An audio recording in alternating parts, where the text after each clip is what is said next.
नमस्कार, स्वागत है आपका पहाड़ समाचार में। मैं हूं आपके साथ प्रिया तिवारी। भाजपा के प्रदेश प्रवक्ता नवीन ठाकुर ने देहरादून के विकासनगर क्षेत्र के निजी होटल में एक प्रेस वार्ता की, जिसमें उन्होंने बताया कि संसद के दोनों सदनों में किसान बिल उनके हित में पारित हुआ है, लेकिन विपक्षी पार्टी कांग्रेस किसानों और जनता में भ्रम फैलाने का प्रयास कर रही है। वहीं उन पर निशाना साधते हुए नवीन ठाकुर ने कहा कि कांग्रेसी को पता चल गया है कि 2022 में उनकी हार निश्चित है, इसी कारण वो लोगों को गुमराह करने में लगी हुई है। कांग्रेस द्वारा जो किसानों के हित में बहुत शानदार बिल आदरणीय प्रधानमंत्री द्वारा इस मानसून सत्र में पास किया गया, वो जो भ्रम फैलाया जा रहा है उस भ्रम को दूर करने के लिए आज अपने किसान भाइयों के दिल से ये भ्रम निकालने के लिए आज प्रेस कॉन्फ्रेंस यहाँ आयोजित की गई है। मैं किसान भाइयों को आश्वस्त करना चाहता हूँ कि कांग्रेस जो भ्रम फैला रही है कि सरकारी खरीद बंद हो जाएगी, ऐसा बिल्कुल भी नहीं है। सरकारी खरीद यथावत जारी रहेगी और किसानों को बहुत शानदार जो है ये मौका मिला है कि वो अपनी फसल जहाँ पे उनके जो अच्छा दाम मिले, मंडी में अच्छा दाम मिलता है मंडी में बेचें, सरकार का दाम अच्छा लगता है सरकार को बेचें, और निजी कंपनियों का अगर उससे अच्छा ज़्यादा दाम देती है तो उसको बेचें। 23 सितंबर को एक दिन के लिए बुलाया गया मानसून सत्र 3 घंटे 6 मिनट चला। इस दौरान 19 विधायक और 10 अध्यादेश पारित किए गए। साथ ही विपक्ष का हंगामा भी खूब देखने को मिला। वहीं लंच के बाद विपक्ष में शामिल 5 विधायकों ने सदन से वॉक आउट कर दिया। प्रोत्साहन सुविधा से संबंधित था। इसी प्रकार जो हेमवती नंदन बहुगुणा चिकित्सा शिक्षा विश्वविद्यालय शाला विधेयक था, उस पर संशोधन था। इसी प्रकार से जो पंचायती राज में एक पंचायती राज से संबंधित था, एक कोरोना एक्ट जो लेकर आए थे, क्योंकि मैं कैबिनेट में आते हुए सबको आपको उस समय बताता रहा। एक राजकोषीय उत्तरदायित्व बजट जो मैंने बताया था कि 3% भारत सरकार हमें एक्स्ट्रा दे रही है, उसमें यदि हम थोड़ा सा अपने राज्य में कुछ थोड़ा सा संशोधन करें या उनकी कुछ शर्तें उन्हें माने 1.5% हमें मिलेगा ही, 1.5 के लिए उन्होंने कुछ शर्तें लगाई, उससे संबंधित था।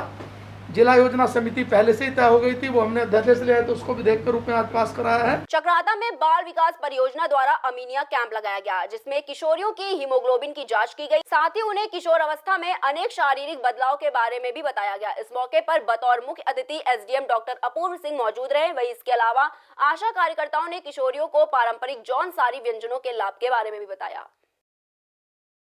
केंद्र सरकार द्वारा किसानों के लिए जारी किए गए बिल का लगातार हो रहे विरोध के बाद अब भाजपा ने लोगों तक सही जानकारी पहुंचाने के लिए प्रचार शुरू कर दिया है। इसके तहत भाजपा प्रदेश अध्यक्ष बंशीधर भगत काशीपुर पहुंचे, जहां उन्होंने कांग्रेस पर किसान बिल को लेकर लोगों को गुमराह करने का आरोप लगाया है। पत्रकारों से वार्ता करते हुए बंशीधर भगत ने कृषि विधायक को ऐतिहासिक बताया है।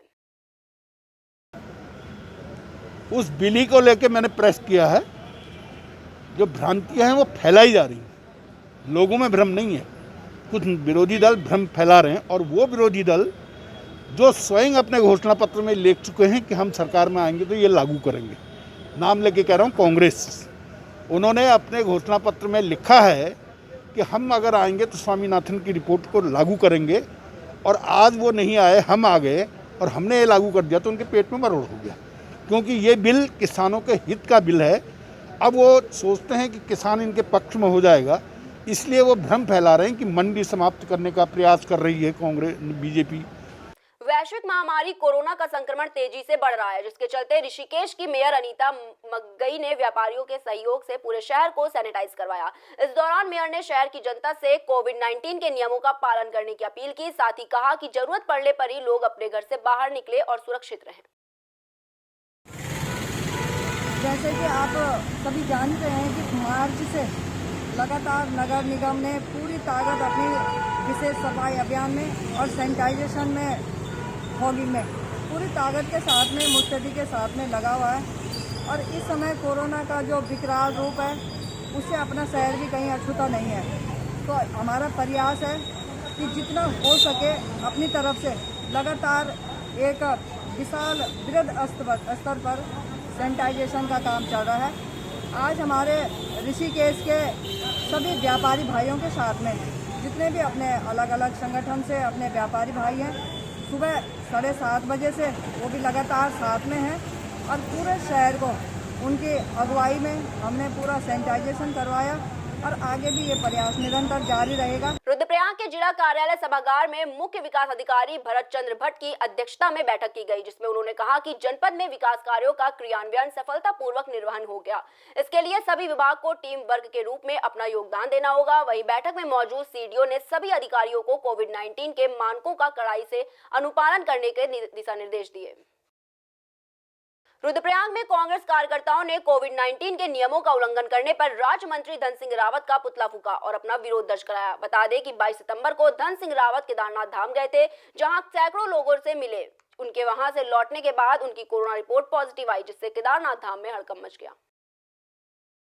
लग्जर के जीवरहेड़ी गांव में 2004 में लोगों की पेयजल समस्या को देखते हुए ओवरहेड टैंक का निर्माण कराया गया था, लेकिन अब वो बंद पड़ गया है। इस संबंध में लोक सूचना आयोग ने विकास विभाग के ग्राम विकास अधिकारी अंकित राठी को आदेश जारी किया है और उनसे 15 दिन में पेयजल समिति से कागजात उपलब्ध कराने के लिए कहा, लेकिन किसी संबंधित अधिकारी से कागजात उपलब्ध नहीं कराए गए, जिसके बाद पेयजल समिति के अध्यक्ष के खिलाफ लग्जर कोतवाली में मामला दर्ज कराया गया है।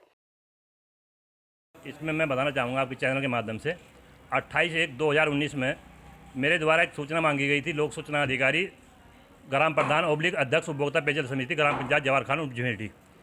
हमारे गांव में 2004-05 में स्वजल परियोजना द्वारा एक टंकी का निर्माण कराया गया था, जो उपभोक्ता पेयजल समिति की देखरेख में किया गया था। उससे संबंधित मैंने जो है एक सूचना मांगी थी 7 बिंदुओं को लेकर, टंकी निर्माण संबंधी और उसके संचालन संबंधी, विद्युत कनेक्शन संबंधी सूचना मांगी थी। मुझे सूचना जब प्राप्त नहीं हुई तो मैं 2 अप्रैल में माननीय आयोग में देहरादून पहुँचा, तो वहाँ पे 22/1/2020 में वहाँ पे जो है ये लोक सूचना अधिकारी ग्राम पंचायत विकास अधिकारी द्वारा अवगत कराया गया आयोग को कि हमें जो है आज तक अभिलेख प्राप्त नहीं हुए हैं। मामला है ग्राम पंचायत जीवरहेड़ी का। जीवरहेड़ी के विनयशानी व्यक्ति ने इनके पेयजल उपभोक्ता पेयजल समिति द्वारा जो टंकी बनाई गई थी उसके डॉक्यूमेंट सूचना के अधिकार में मांगे गए, जो कि फिलहाल हमने अपने कार्यालय में देखे तो वे नहीं थे। फिर हमने पूर्व प्रधान और उससे पूर्व प्रधान उन्हें चिट्ठी भेजी गई, तो पूर्व प्रधान पवन सैनी ने बताया कि ये उपभोक्ता पेयजल समिति का अध्यक्ष मदन लाल पुत्र लाला थे उस समय, जिस समय टंकी निर्माण हुआ। तो फिर माननीय आयोग द्वारा आदेश हुए कि इन संबंधी से जो चिट्ठी भेजकर 15 दिन के अंदर आप डॉक्यूमेंट उपलब्ध कराएं। हमने 15 दिन के अंदर जो है पूरी कार्रवाई की, लेटर भेजा, तो वहाँ से कोई संतुष्टिपूर्वक जवाब नहीं मिला, ना ही चार्ज किया गया। उसके बाद हमने माननीय आयोग के आदेशानुसार प्राथमिकी दर्ज कराई।